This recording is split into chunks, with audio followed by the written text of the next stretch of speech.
According to legend, a huntsman once tracked a lion that was terrorizing his village all the way to its den. Though armed with only a spear, the man managed to kill both the lion and its mate, but spared the cubs.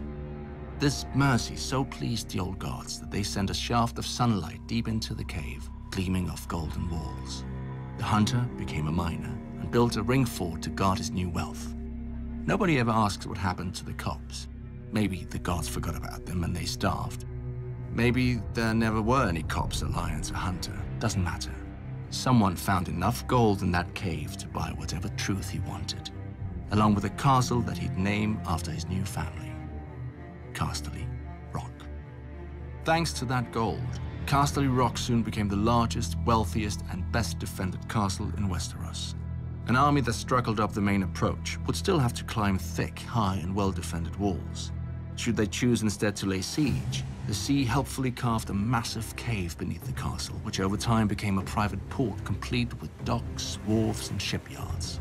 And so, to this day, even with all the gold in Westeros to tempt invaders, Casterly Rock has never fallen. At least, not in battle. The castle is sadly all that remains of its namesake family, the Casterlys. According to another legend, my ancestor, Lan the Clever, swindled the castle from them. The most common story is that he found a hidden cleft in the rock and snuck into the castle. At night, he whispered threats into sleeping ears, howled in the darkness, planted one brother's treasures in the room of another, and so forth. By the end of his games, the Casterlys believed a demon was haunting their home and fled. My brother prefers a different version. Lan the Clever did find a secret entrance into the rock, but used it to have his way with the Casterly maidens. Eventually, the girls gave birth to golden-haired bastards, and the Casterlys had no choice but to accept their father into the family. In gratitude, he changed the family name to honor himself, and House Lannister was born. The Casterlys used the gold of the rock to become lords. The Lannisters became kings. For thousands of years, the Kingdom of the Rock ruled the Westerlands.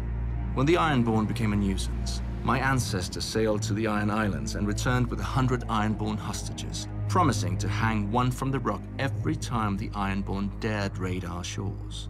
The Ironborn stayed away, well, after 20 or so. When the Andals arrived after sweeping across the rest of Westeros, we invited their sons and daughters into the rock as squires and court ladies. I don't think we ever had to hang any of them.